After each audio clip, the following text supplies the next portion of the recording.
¿Cuál es su impresión, una idea global de lo que está pasando en ese país? Lucio, ¿cómo está? Buenos días. ¿Qué tal? ¿Cómo estás? Muchas gracias por la oportunidad. Mira, en Venezuela definitivamente hay una confrontación, hay dos sectores visibles, hay un proceso electoral desarrollado que genera muchos cuestionamientos, muchas dudas, y creemos que ahí lo que se debe desarrollar es un nivel de acercamiento y de aproximación de estos dos sectores, y ahí creo que juega un papel importante la comunidad internacional. Y en ese sentido nosotros proponemos que la comunidad internacional participe de manera protagónica a efecto de generar un nivel de unidad y esclarecimiento sobre ese proceso electoral. En particular el llamamiento al gobierno venezolano a saber respetar los resultados de un proceso electoral y fundamentalmente a garantizar que ese proceso se haya dado en un marco de transparencia y respeto a la voluntad popular. El soberano tiene el derecho de ser escuchado y el gobierno tiene la obligación de saber atender a ese sentimiento que se ha manifestado el día domingo en elecciones. Muy bien. Respecto del tema se han pronunciado los gobiernos de Chile, de Colombia y de algunos otros países como el propio Brasil, y han sentado posición. Perú también ha hecho lo suyo. Pero a diferencia de esos tres países, en Perú el gobierno de Dina Boluarte ha sostenido que el presidente electo es el señor González y que ya después del 31 de diciembre Maduro será un gobierno de facto. ¿Qué le parece? Bueno, el resultado del proceso electoral es justamente el cuestionado por uno o por otro sector. Y definitivamente hay alguien que tiene la razón. En nuestro concepto, repito, hay que atender esos cuestionamientos severos y la comunidad internacional tiene que jugar un papel también protagónico, ¿no? Y entonces estaremos asistiendo a un hecho en el cual se dilucidará quién ha tenido la razón. Ojalá que esto se solucione pronto, ¿verdad, Lucio? Porque estamos hablando de 17 muertos, por lo menos es la última información que recibimos, y también de cientos de detenidos. Lo peor que puede haber es la represión.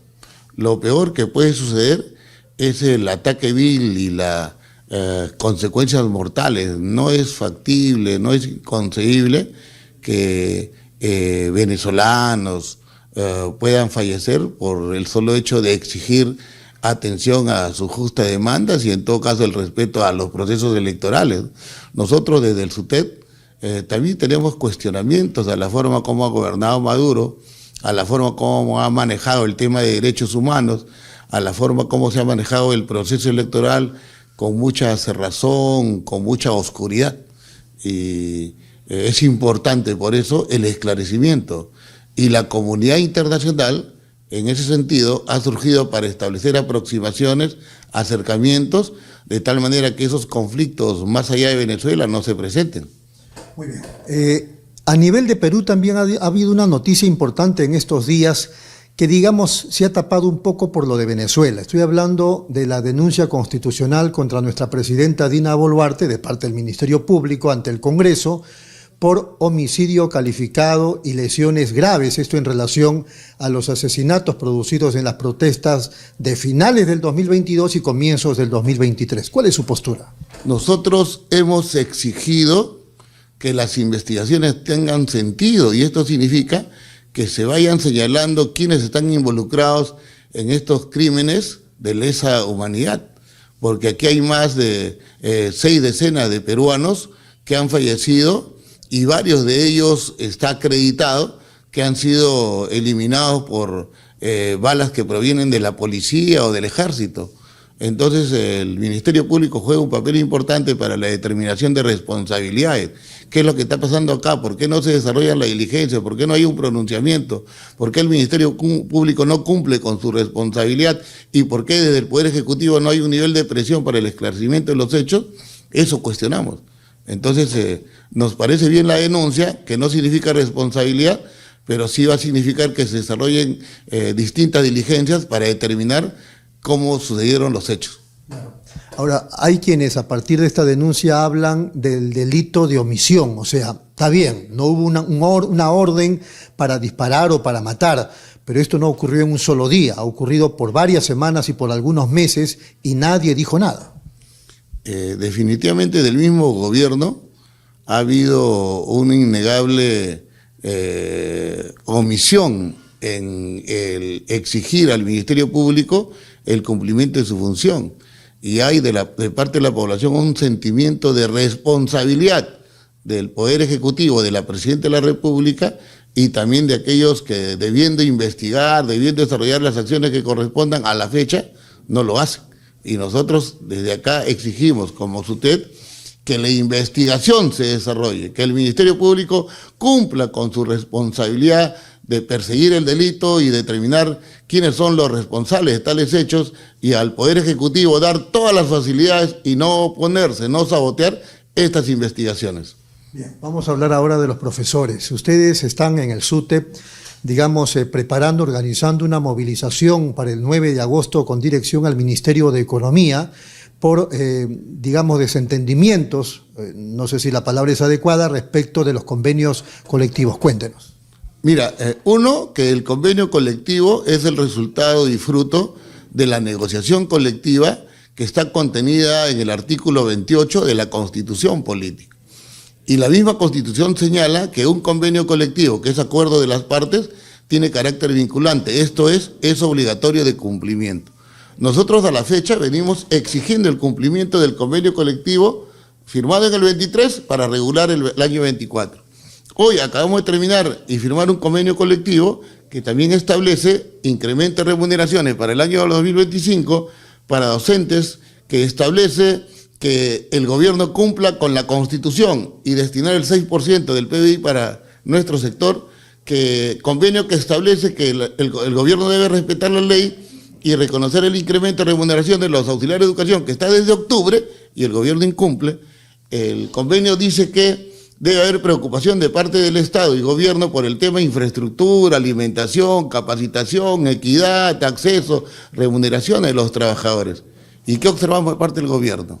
Como tú muy bien has dicho, desentendimiento, desplazamiento de derechos, postergación de necesidades de los trabajadores.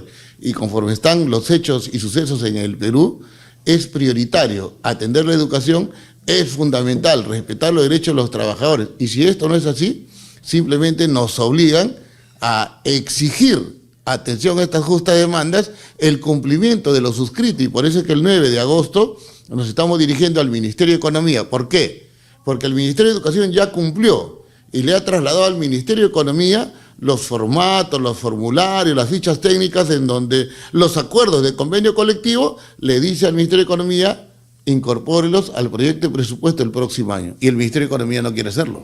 Y nosotros vamos al Ministerio de Economía, este 9, vamos a ir el 16. Si no hay atención, entonces iniciaremos una huelga de hambre nacional, impulsada y realizada por dirigentes nacionales. Y si no hay atención, esto es, el 30 de agosto el Ejecutivo presenta al Congreso el proyecto de presupuesto del próximo año y ahí no hay las consideraciones ni atención de los trabajadores ni de educación, iniciaremos la huelga nacional, que ya es un acuerdo, pero en evento nacional los delegados determinarán la fecha de inicio. Consideramos que aproximadamente la quincena de septiembre debe ser la fecha de inicio de la huelga nacional.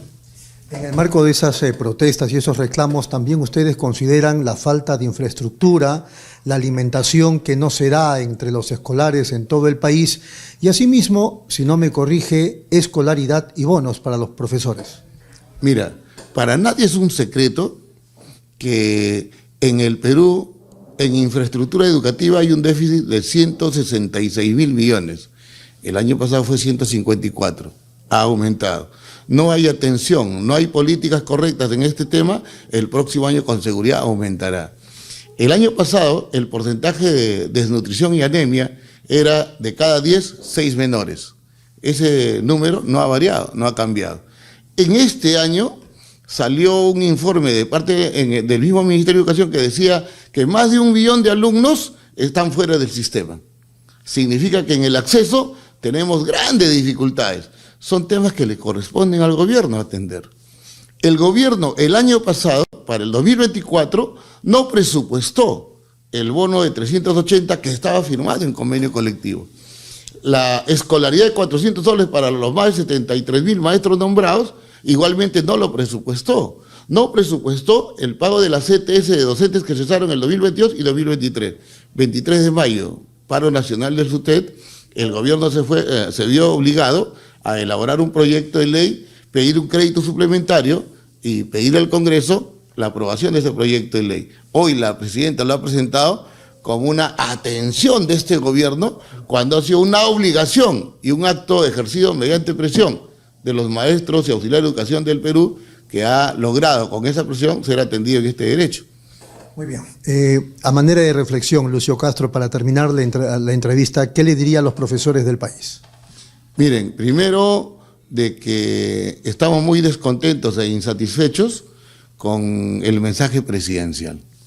Ha sido un mensaje extenso, vacío y ajeno a las expectativas de los trabajadores de la educación.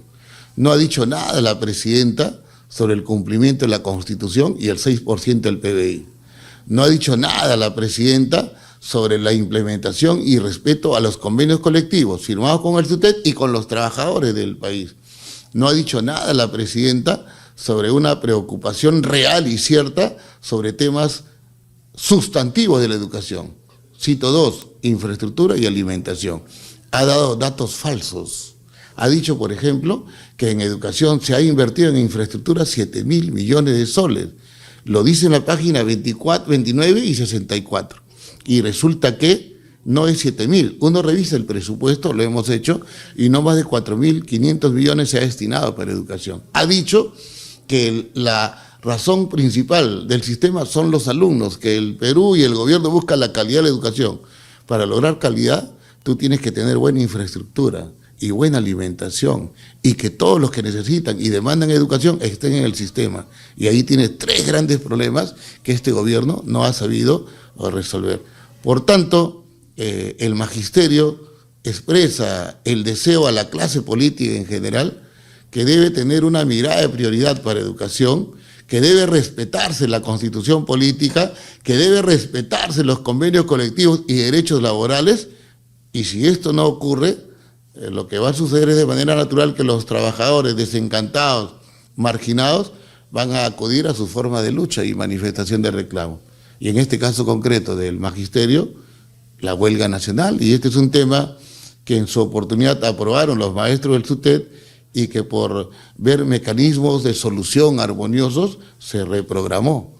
Pero es el gobierno el que ahora, al mostrar desinterés por la educación y los derechos de los trabajadores, el que nos obliga a retomar y a fijar fecha de esta medida de lucha que se convierte prácticamente en un hecho inevitable. Muy bien. Al hablar usted de la clase política, me invita a hacerle una última pregunta. Hace algunas horas el Jurado Nacional de Elecciones ha dado cuenta que ahora ya son 32 partidos políticos inscritos y posiblemente en las siguientes semanas puedan ser más. ¿Qué le significa aquello a usted? Uno, que los partidos políticos, al ser tantos, expresan una atomización y fundamentalmente una desconfianza en la población. Y que ya no hay partidos políticos, sino simplemente rótulos electorales o vientres de alquiler. O cascarones electorales, ¿no? Y lo que esta realidad hace es obligar a que para poder convertirse en atractivos en el proceso electoral tenga que desarrollarse un proceso de unificación, y nosotros planteamos que ese proceso de unificación sea en base a un programa, no a discursos bonitos, un programa, un conjunto de propuestas y políticas planteadas al país que signifique solución de sus grandes problemas en agricultura, en economía, en educación, en salud, etcétera. Y ese programa es el que permita, pues, hacer partícipes de manera consciente a la población y tengamos un gobierno que realmente está a la altura de las expectativas y no a los mediocres que llegan al poder y se olvidan de todo aquello que se han comprometido. Muy bien, ha sido muy amable. Gracias. Gracias, Lucio Castro, nada menos que secretario general del SUTEP. Nos vamos, regresamos en unos momentos.